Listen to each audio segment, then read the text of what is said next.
Amém a todos. Bom dia, Tiago. Na realidade, entrei, acho que alguns segundinhos adiantados, né? Bom dia, Conceição. Saudades. Um abraço aí grande para vocês. Um abraço para o Júnior também, tá? Amém. Conceição sempre aí, graças a Deus. Vamos orar, amados. Senhor, mais uma vez estamos aqui abertos para ouvir e estudar a Tua palavra. Chegando quase ao final, Senhor, do 7 eu sou. E que possamos entender cada dia mais, Senhor, cada dia mais aquilo que o Senhor tem proposto para as nossas vidas, Senhor. Que o Teu amor, a Tua graça, a Tua misericórdia se façam presente em nome do Senhor Jesus Cristo. Amém, Andressa?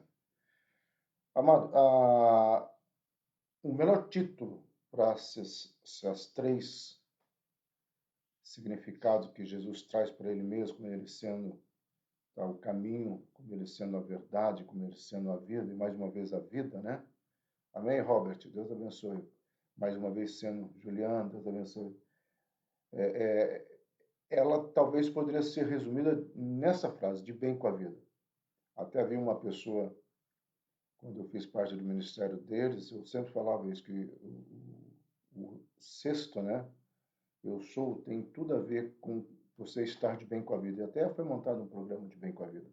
Porque essa é a proposta de Jesus para nós, que eu e você possamos estar, né, de bem com a vida. Amém? Avançando um pouco, gente, só para vocês terem uma ideia, essa é toda a extensão do ministério de Jesus. Nós já estudamos no aulão, passo a passo, porque que às vezes ele estava em Cafarnaum, aí ele descia para Nazaré, depois ele voltava para Cafarnaum, ele ia para Betânia, depois ele ia para Samaria. Aqui, ó, você pode ver, quando ele está indo para Jerusalém, havia uma estrada que passava pela Judéia para Jerusalém. Ele sai da Galiléia, vai para Samaria, ao encontro da mulher samaritana, e depois desce por aqui, que era considerado um caminho perigoso. Tudo isso aqui só para vocês terem uma ideia, e dentro dessas caminhadas, ele vai ministrando cura. O 7 eu sou, praticamente, quase todo ele foi falado em Jerusalém. Tá? Então, é como se a centralidade do eu sou estivesse, né, em Jerusalém. Só agora no milagre do poço de Siloé, né, mas nas proximidades lá de Jerusalém, perto do templo. Então, o sete eu sou é concentrado em Jerusalém. Por quê? Porque Jerusalém era uma cidade cosmopolita, né? E você vai ter romanos, você vai ter os gregos, você vai ter os essênios, você vai ter os fariseus, os escribas, todos estavam lá, né? Respondeu-lhe Jesus: eu sou o caminho, né, e a verdade e a vida. Ninguém vem ao Pai senão por mim. Nós não vamos estudar a etimologia de cada palavra, mas essa expressão final aqui, ninguém vem ao Pai. É essa expressão assim que Caifás já estava louco com ele, porque ele se intitulou o Bom Pastor, pois ele fala que ele é a ressurreição, mas aí ele está atingindo os essênios.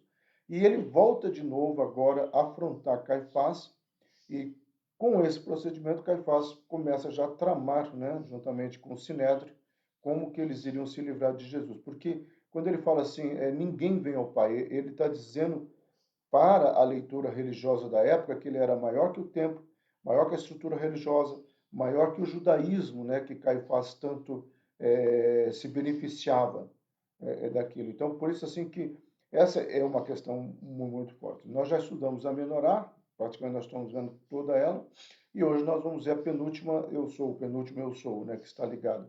Lembrando que nós tivemos da ressurreição, a ressurreição e a vida, agora o caminho, a verdade e a vida, coisa para a videira verdadeira. Esses três aqui, eu vou mostrar no final, tem a ver com o que nós chamamos o pátio dos gentios, ou aquilo que é para nós, tá bom? Ok? Eu sou o caminho, a verdade e a vida. No grego, nós já estudamos a palavra egoem, né? Do odos, kai e aletheia, kai e zoe. Né? Então, ele vai dizer separadamente o caminho, verdade e vida. E aqui, gente, se você for pegar, ele vai atingir as três classes que ele estava querendo atingir. Os judeus, principalmente a cultura religiosa, ele vai atingir, tá, a cultura grega, E o Zoe, ele vai atingir tanto os essênios, quanto os gentios, quanto os judeus, principalmente por causa de Caifás, né? Então, é como se ele já soubesse que ele está indo para o final do seu ministério. Havia um conhecimento prévio de Jesus que as coisas estavam se estreitando, sim. Tanto é que quando ele está lá nos últimos momentos com os discípulos, chegada a hora. Okay? Então, avançando aqui, amado, primeiro, a palavra odos. Nosso vocabulário também tem isso. Caminho, trilha, rodovia, freeway, o freeway não é um termo muito nosso, mas uma rodovia que você possa correr a 110, né? Tem rodovia que você não pode. Então, você vai ter várias palavras para designar caminhos ou estrada. Essa palavra odos em específico, o grego também tinha várias outras palavras, mas a palavra odos em específico é uma palavra filosófica, tá? É uma palavra que na cultura grega, principalmente na cultura grega, nós precisamos entender que ele está falando e querendo atingir os gentios, você tinha aquilo que ele chamava assim, todo caminho tem que ter um começo, tá? E esse começo nós vamos chamar de método. Nós vamos trabalhar isso aqui. A segunda questão, além de ter um começo, ele tem que ter um meio. Esse meio é o processo, tá? É como que eu vou, ou quais são as regras para este caminho. Nós vamos chamar de metanoia, ou mudança de mente. E por último, ele tem um fim, ou ele atinge o seu objetivo, que é a metamorfose no caso.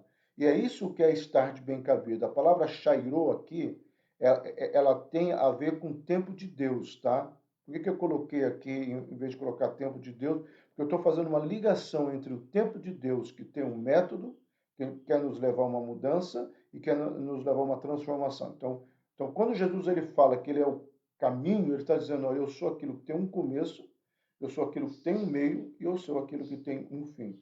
Então isso aqui é muito importante. Jesus está dizendo, olha, eu tenho um método, ou seja, eu tenho um começo, tá? Eu tenho um meio que eu quero atingir, eu quero que você transforme.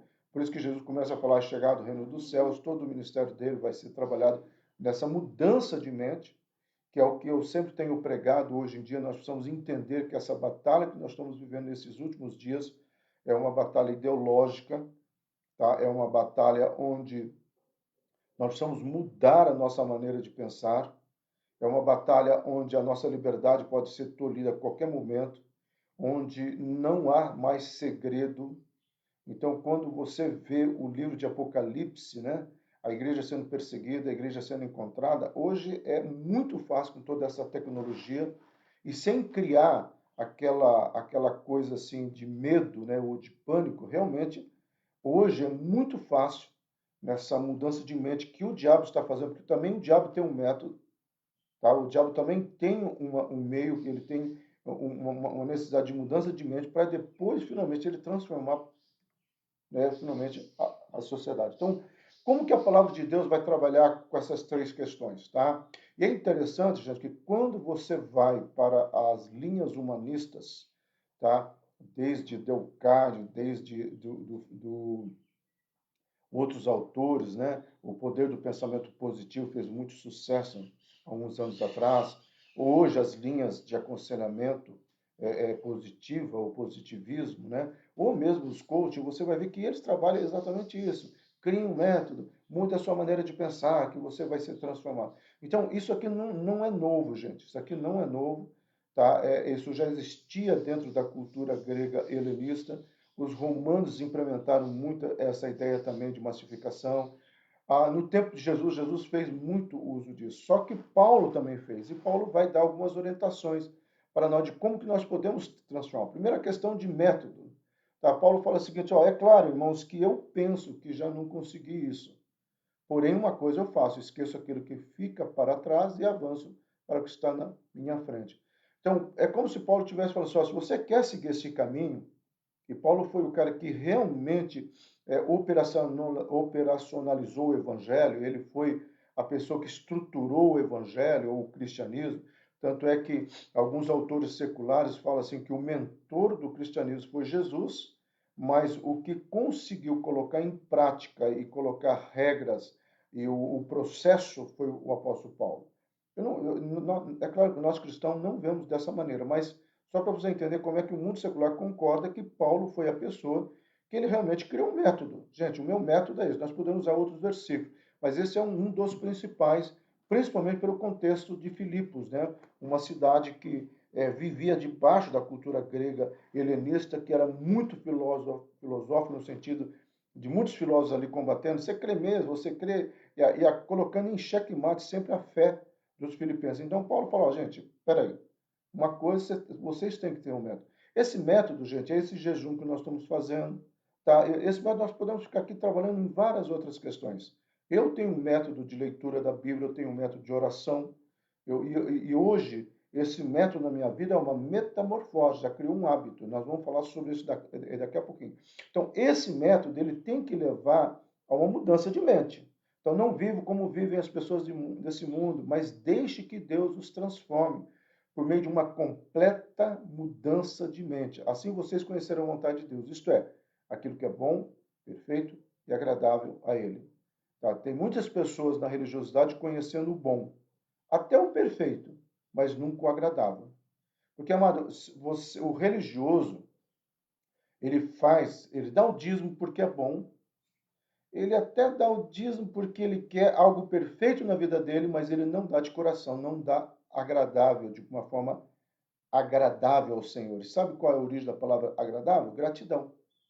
Tá? Então, eu estou pegando o exemplo do dízimo, eu só posso ser uma pessoa dizimista realmente à luz da palavra de Deus se eu tiver uma completa mudança de mente.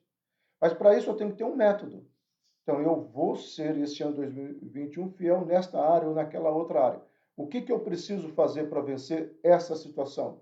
Como que eu vou fazer para sair desse embaraço? Tá? E aqui você pode entrar, levar também, porque quando Jesus fala que ele é o caminho, Jesus, e por isso que a palavra, o título dessa palestra de Bem com a Vida, você vai ver que Jesus ele vai mostrar que eu e você estamos num mundo secular. E nós vivemos nesse mundo. Jesus cansou, Jesus chorou, Jesus descansou, Jesus teve fome, Jesus teve sede, Jesus pagou os impostos. Você vai ver que Jesus vivia essa secularidade e ele transitava entre secular e esse profano, não com essa dicotomia, nesse dualismo aí, como se tivesse uma guerra entre o profano e o sagrado. Ele era o santo. E por ele ser o santo, quando ele chegava, as trevas tinham que ir embora. É essa mentalidade que eu e você precisamos ter, porque isso vai derrubar por terra aquela visão até meio simplista, né, de batalha espiritual, de que de repente eu estou estou vivendo isso ou aquilo. Nós vamos falar sobre maldições hoje, tá, gente? Então, a maldição é uma realidade, sim. Só que muitas vezes o diabo quer nos levar através de métodos. Que método? Ele cria situações, amado, para você ficar mais preso, né, a situações de discussões. Por isso que Paulo fala: não perca o tempo discutindo genealogia. Se você pegar aquela palavra que Paulo fala, genealogia, é a mesma coisa de falar assim: não perca tempo discutindo maldições hereditárias. Tá? Então, quando Paulo fala assim, ok, o meu método é esse, e esse método vai gerar em mim uma metanoia. Essa metanoia que é a transformação de mente, que é um processo. Quando eu insistir nesse método e nessa metanoia, consequentemente, eu terei uma transformação real, o que Paulo vai chamar de metamorfose. Tá? 2 Coríntios 3 diz: portanto, todos nós, como o rosto descoberto, refletimos a glória que vem do Senhor. Essa glória vai ficando cada vez mais brilhante e vai nos tornando cada vez mais parecido com o Senhor, que é o Espírito. Tá? E aqui ele vai falar que o Espírito Santo se move em nós. Paulo entende que quanto mais eu tiver um método, vamos só voltar rapidinho, tá? Quanto mais eu tiver um método, esse método vai criar uma mudança de mente, e essa mudança de mente vai criar uma metamorfose. Essa palavra metamorfose no hebraico, ela pode ser, ela vem da etimologia da palavra Derek, ela pode ser traduzida como estilo de vida. Então, eu tenho um método, né? Eu quero começar a... Vamos colocar no secular, tá? Não existe, mas só para uma forma didática, né? Eu quero começar a emagrecer, então eu vou começar a caminhar. Esse é o meu método. Vou levantar todos os dias, tal hora ou tal hora eu vou começar a caminhar. Os primeiros dias está muito cansativo, mas eu insisto e aquilo começa a mudar minha mente, a minha metanoia, começa a mudar a minha maneira de pensar, ao ponto daquilo se tornar o quê? Um hábito. Quando se torna um hábito, é automático isso na minha vida. Então, o que Paulo está falando é, se eu tiver um método, que esse método transformar minha mente, eu terei um hábito do reino de Deus. É por isso que Jesus fala, mas vocês querem chegar a isto? Eu sou o caminho. Então, quando ele coloca que ele é o caminho, é como se ele estivesse colocando algumas questões, que ele fala que ele é o caminho ao Pai. A primeira questão que Jesus vai trabalhar em todo o seu ministério, que ele é a redenção. E essa é uma palavra hebraica muito forte, amado, que é a palavra linkada ao holocausto. Toda aquela ovelha que ia para o sacrifício era para a nossa redenção. Da redenção vem a remissão. Eu sou redimido e sou remisso. A partir do momento que eu tenho essas duas verdades conscientes, talvez eu deveria fazer uma pergunta, mas como e por quê ou de que maneira? Aí que vem a palavra propiciação, tá? Que é uma palavra muito forte na cultura hebraica também, que é a palavra que é aquele momento que o sangue da ovelha é espargido em cima do propiciatório. E finalmente eu tenho a justificação ou eu tenho a justiça. Então, quando Jesus fala que ele é o caminho, ele está dizendo: olha, eu sou a redenção. A Isaías vai trabalhar muito isso, principalmente Isaías dos capítulos 42 até 60. Tá? Ele vai trabalhar também a remissão. Jeremias vai trabalhar isso, os profetas, né, Abacuque vai trabalhar a questão da remissão, mas também você vai ter Paulo que vai trabalhar muito, principalmente em Romanos. Né? E aí tem a questão da propiciação que nos leva aonde? Vai nos levar ao Pai. Então você tem, repetindo, o caminho que é a redenção, o caminho que é a remissão, o caminho que é a propiciação e o caminho que é a justiça. Então, quando Jesus fala que ele é o caminho, Odos, ele está dizendo, Silas, ensine a Monte Hebron que eu sou o caminho da redenção, eu sou o caminho da remissão, eu sou o caminho da propiciação, eu sou o caminho da justiça. É interessante, talvez, nós estudarmos um dia, gente, o sacrifício, os sacrifícios, tá? Os quatro primeiros capítulos, nós podemos até o capítulo 9, mas os primeiros capítulos de Levíticos, que nos primeiros capítulos de Levítico, naquelas ofertas, oferta de manjares, oferta pacífica, tá? E oferta de holocausto, você vai ter nitidamente a redenção, a remissão, a propiciação, e você vai ter a justiça, que é aquilo que o Senhor colocou para nós. Então, isto é o caminho, tá? Aí ele fala que ele é a verdade, e ele vai usar a palavra aletheia. A palavra aletheia, no grego, ela tem uma conotação, uma vez que ele está falando mais para os gentios, tá? A primeira conotação que a aletheia traz é conhecer. Por isso que ele fala, conhecereis a verdade vos libertará. Então, quando ele fala essa frase, ele está exatamente trazendo quase que uma explicação do que ele é. Então, eu conheço o quê? Eu conheço a ele. Uma das falhas, amado, da igreja está aqui. Por isso, assim, que o analfabetismo no meio evangélico, que foi substituído pelo triunfalismo, tem levado muitas pessoas e levou até muitos pastores, tá? Eu falo com muita tristeza, a não se cuidarem por causa desse triunfalismo, porque eu sou blindado pelo sangue de Jesus, eu não vou pegar esse vírus. E nós sabemos o que aconteceu, infelizmente, o que tem acontecido. Essa semana eu falei com uma pessoa sobre um caso de uma pessoa que veio a óbito por causa do Covid, e eu até enviei, porque o Márcio me mandou um vídeo fantástico, e essa pessoa, gente, com saúde perfeita, foi identificado que o medo, quando ela soube, ela entrou em pânico, o medo fez com que a imunidade caísse. Então, o que faltou para ela? O conhecimento. Então, esse conhecimento não é só na questão espiritual, tá? É em todas as áreas da vida. Mas na questão espiritual, quando Jesus está falando, eu sou este conhecimento que leva ao Pai, porque ele está falando tudo que leva ao Pai. Ele fala, então, se você me conhecer, você precisa viver. E aqui, gente, é uma questão muito séria também que eu bato nessa tecla. A igreja tem conhecido, mas a igreja não tem vivido. Na cultura grega, e aí eu acho que é uma palavra-chave que Jesus vai pegar, se você conhecesse e você passasse a viver, você passaria a existir. E é por isso que, antes dele falar isso, ele fala lá atrás que ele é a ressurreição, anastasia, né? Se lembra que nós estudamos domingo passado? A palavra anastasia morreu sim.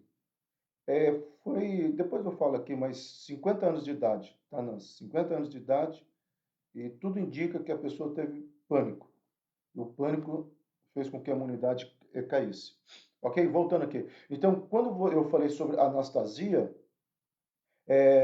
você vai ver que a questão toda da ressurreição da vida é para nos chegar nesse ponto aqui, tá? Onde você tem essa ideia do conhecimento, essa ideia do viver, essa ideia para existir.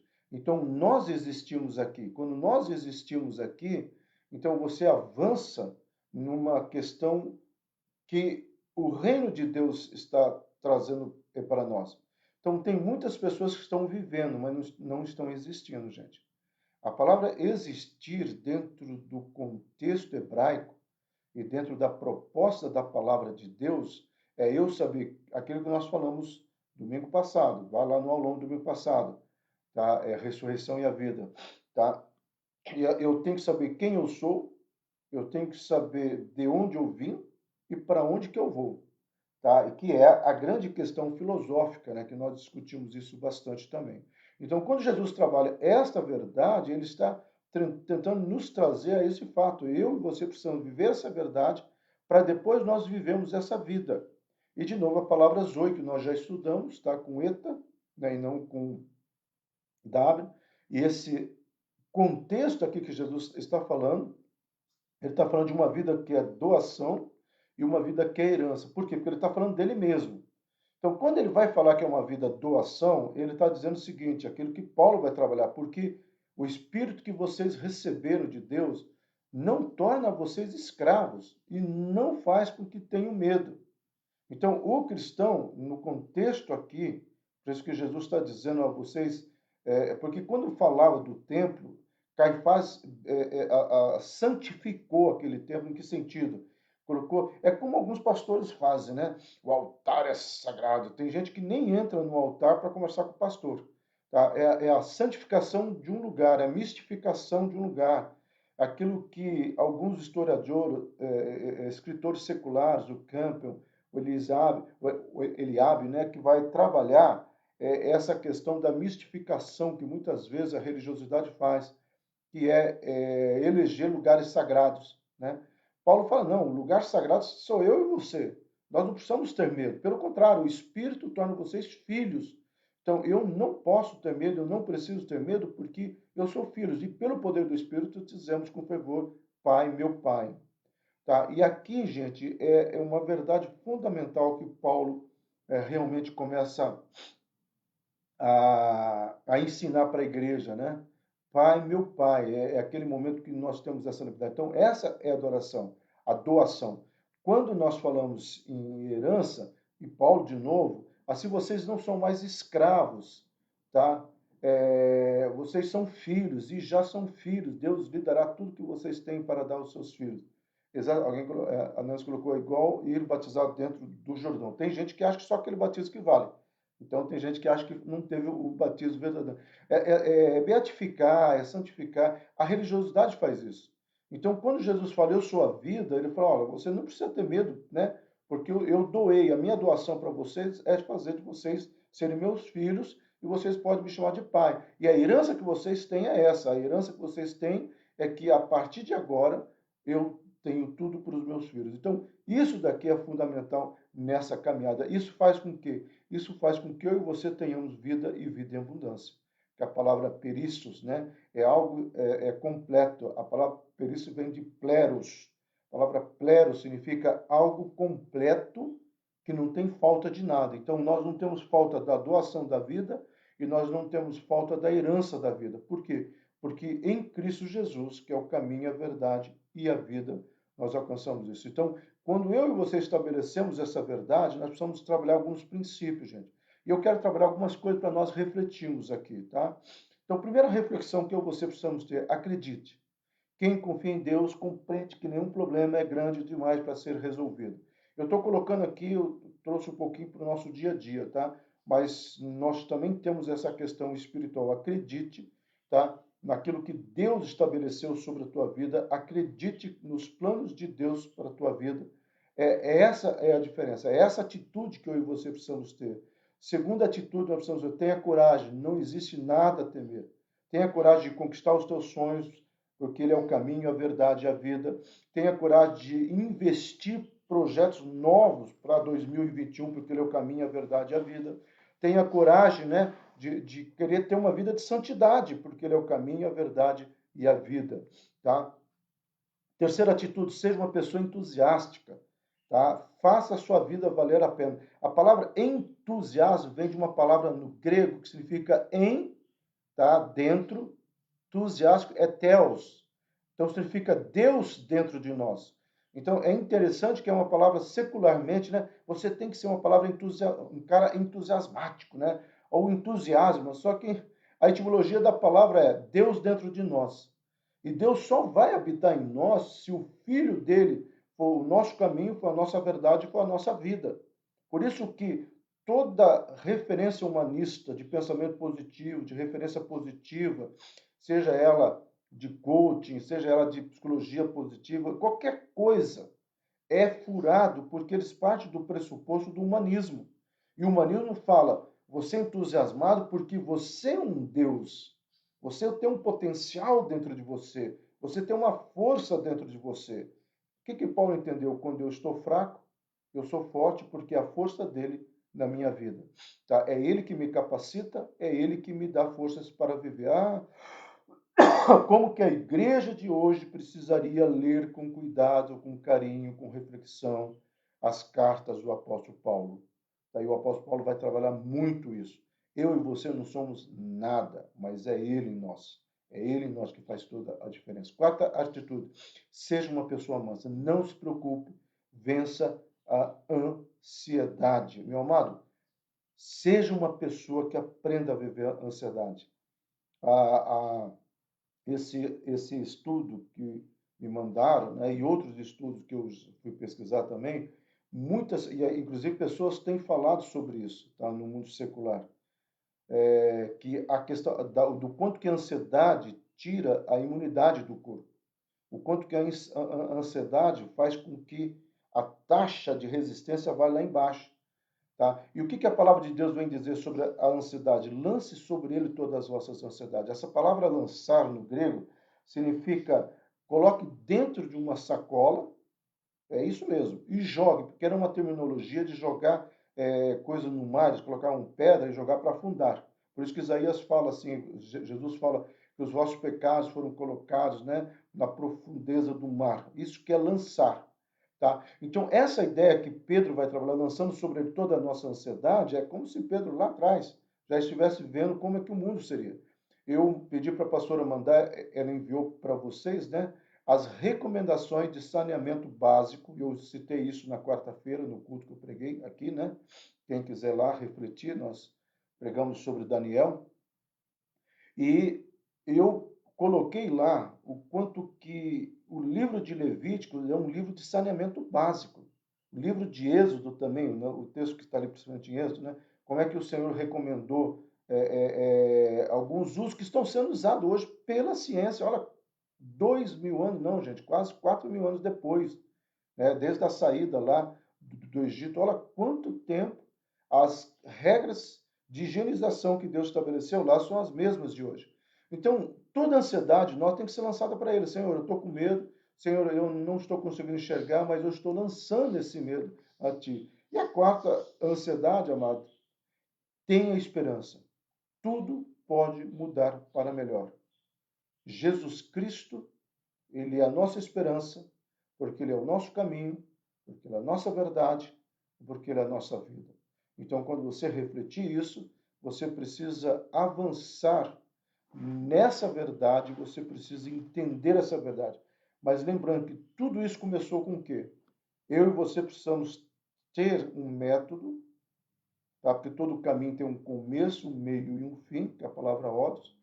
Esse meio, começo e o fim, ele tem que me levar a uma reflexão e mudança, senão eu tenho que ler Tiago, e Tiago fala assim: o problema de vocês é que vocês escutam, né? Vocês estudam, vocês até estão recebendo a palavra de Deus, mas vocês não são praticantes da palavra de Deus. Uma das grandes diferenças, né, da igreja hoje é que a igreja ela nunca ouviu tanto da palavra. Nós temos frases de impacto. Tem um determinado pastor aí que ele é conhecido o pastor das frases, né? E infelizmente, viu gente, muitas frases que esse indivíduo usa, não vem ao caso quem seja, é de Lutero, é de Calvino, é de Wycliffe, John Wycliffe, tá? É do Wilberforce, aquele cara lá que acabou com a escravidão na Inglaterra, do Spurgeon, do Billy Graham, do Max Lucado. Então, são frases. Mas por que o povo acha que a frase é dele? Porque o povo é analfabeto, o povo não lê. E isso é muito sério, amado. Então, nós precisamos tomar muito cuidado. Nós precisamos tomar cuidado para que a minha mente seja uma mente que esteja numa constante metanoia. Tá? Então, eu preciso disso. Uma das orações que eu faço pela minha vida, e Deus é testemunha, amado, e é diário. Tá? Eu oro por mim, eu oro pelo Malik, principalmente por nós dois somos mais os esquentadinhos aqui em casa, né? Eu oro realmente, Deus, eu preciso de domínio próprio.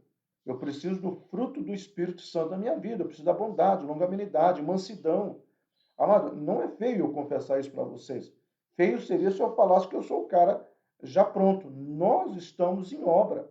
Eu e você temos as nossas falhas. Então, nessa metanoia, eu preciso aprender a refletir. Tá? Esses 5 pontos estão aí à disposição. Vocês podem refletir nele, vocês podem pensar nele e nós podemos avançar. Amém? Então, aqui estudando o milagre. Aí é que vem uma questão de aonde vai encaixar esse milagre nesse caminho, nessa verdade e nessa vida. Lembrando, como Jesus estava dizendo diretamente aos gentios, tá? E aqui nós vamos ver depois daquele quadro do tabernáculo, né? Nós precisamos entender que esse milagre precisava quebrar alguns paradigmas, tá? Por isso que ele vai ser aqui, ó, em João 9,6, né? Que nós sabemos que a coisa está um pouco em ordem, mas vamos lá.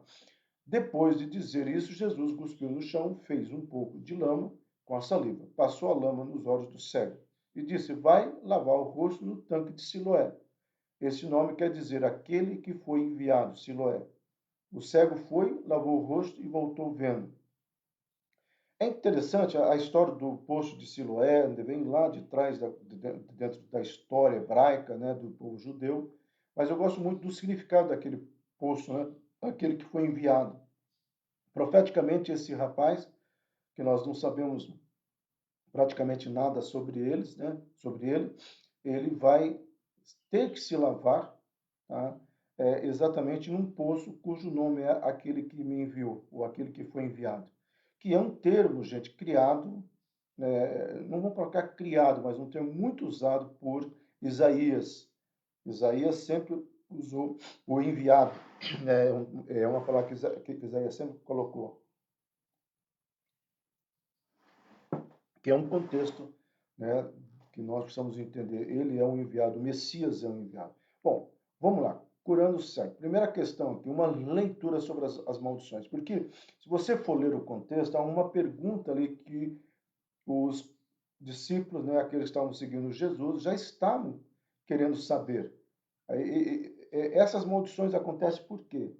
E Jesus fala assim, não é uma questão do porquê, é uma questão que, nesse momento e nessa hora, essa situação vai servir para glorificar e mostrar quem eu sou. Então, aqui já algumas lições muito grandes, meu amado. Primeiro, as maldições, elas existem? Sim, porque o mundo jaz no maligno. Tá? Quando o pecado entrou no mundo, o pecado amaldiçoou o mundo. Isso aí nós precisamos entender.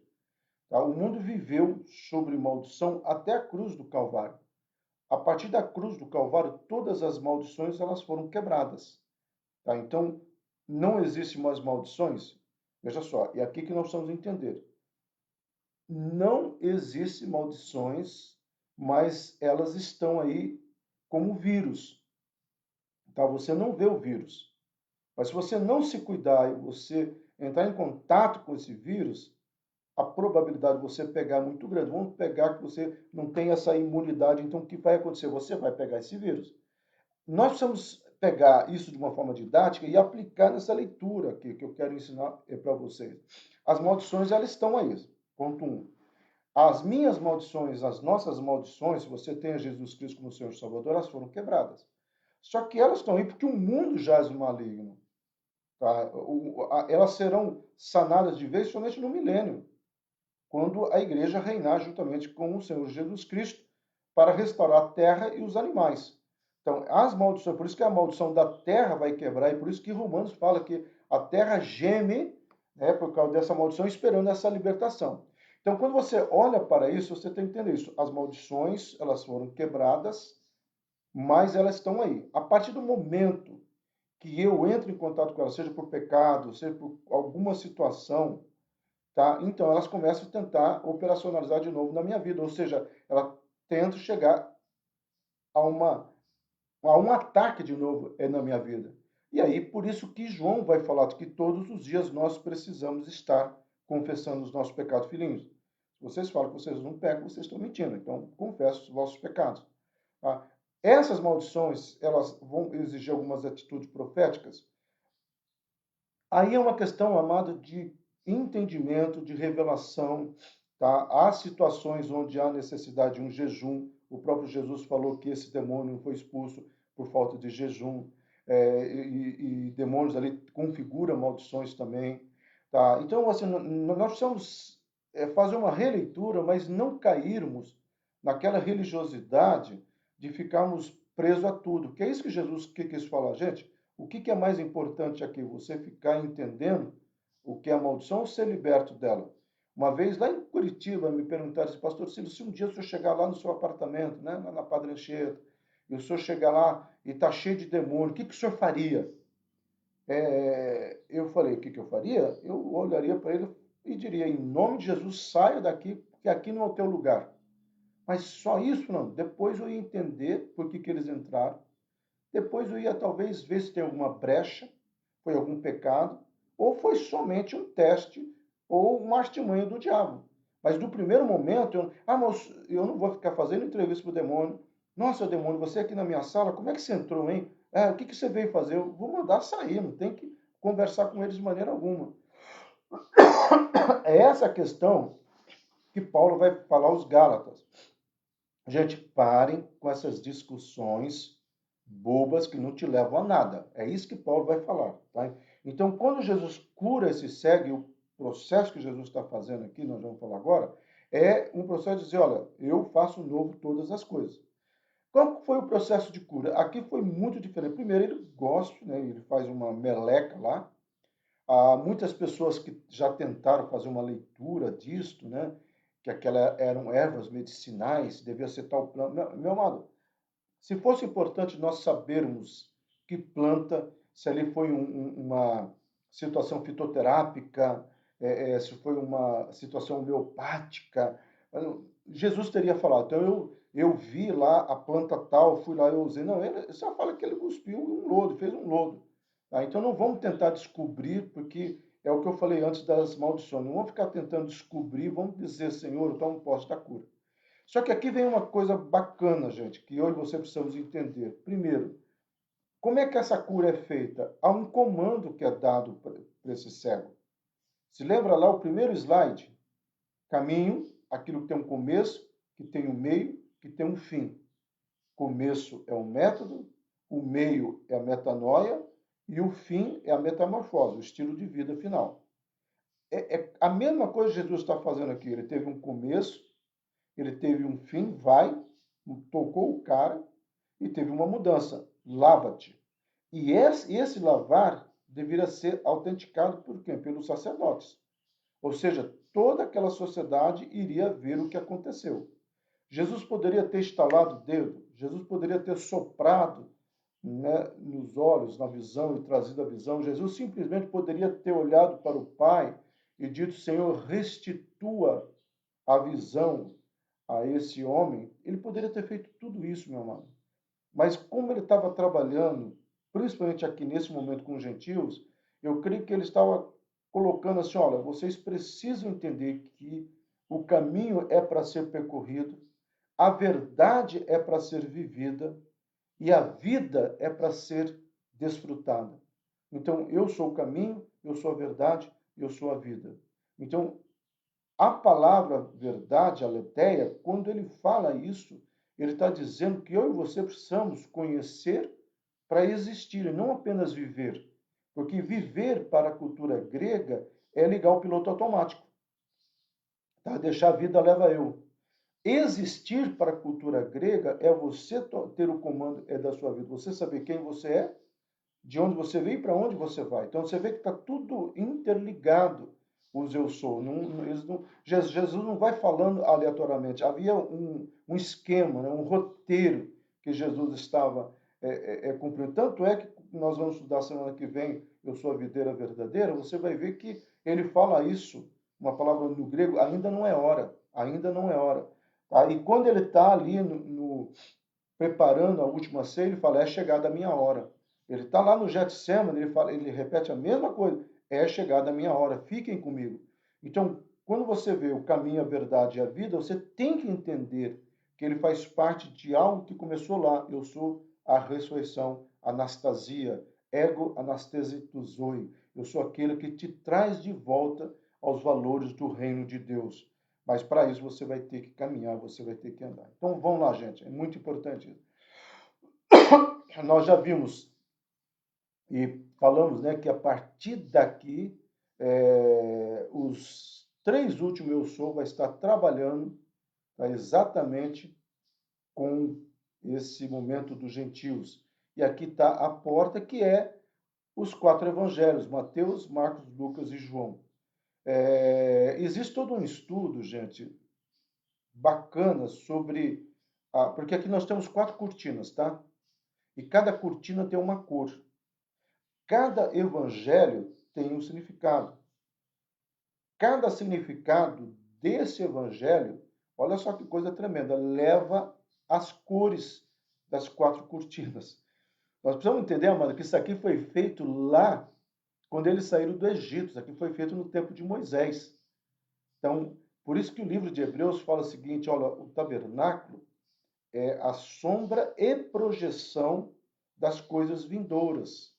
Então, é como que quando Moisés, né, e aqui principalmente foram os filhos de Coá e os coaditas, né, da família de Coade, né, que vai trabalhar junto com a tribo de Judá as cortinas de entrada, as quatro cortinas. E, de repente, eles podiam ter perguntado, né, gente, a primeira porta é a porta também, só que aí é a porta daqui, ó.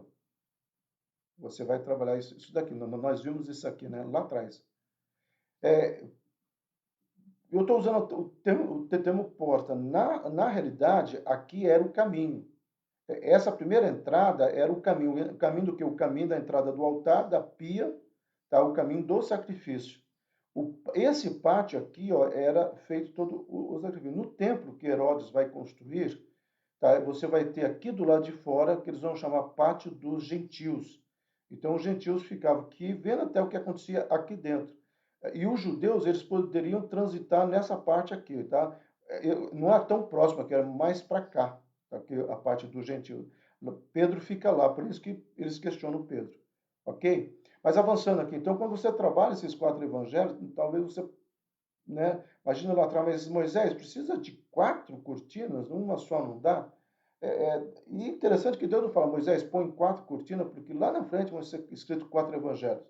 Eu sempre brinco com os meus alunos, tá? Se tivesse 5 evangelhos, teria 5 cortinas. Se tivesse 3 evangelhos, teriam 3 cortinas. E é bacana isso você entender, tá bom? Então, avançando, amado, nós já estudamos, né, o Eu Sou Pão da Vida, que era para os judeus, nós estudamos Eu Sou a Luz do Mundo, nós estudamos a porta, essa porta que talvez seja a pergunta, que é lá dentro do lugar santo, não do santo dos santos, tá? E depois o bom pastor, tá? E esse bom pastor levou que a ressurreição. Então, esses dois aqui que é a ressurreição, o caminho, a verdade, a ressurreição, o caminho, verdade e vida. Esses dois aqui está totalmente conectado a nós hoje, vamos colocar assim. Então, E é interessante que se para que o último é a porta, para nós o último é a videira verdadeira, tá? E aí nós temos o começo, que é o pão, tá? E nós temos o final, que é o cálice. Então nós temos o que? A ceia do Senhor aqui. E isso aqui é muito bacana. Eu vou mostrar domingo que vem, né? Tá, mas já é só adiantando aqui que você tem essa verdade. Então, quando você vai trabalhar os bastidores de tudo aquilo que está escrito, é fantástico nesse sentido. Tá bom, amados? Deus abençoe, que realmente a gente possa entender e vivenciar, né, Jesus como o pão da nossa vida, como a luz do nosso mundo, como sendo a porta, como sendo um bom pastor, como sendo a nossa ressurreição, como sendo o caminho, a verdade e a nossa vida. Que Deus abençoe, seja um tempo maravilhoso para todos nós, em nome de Jesus Cristo. Amém?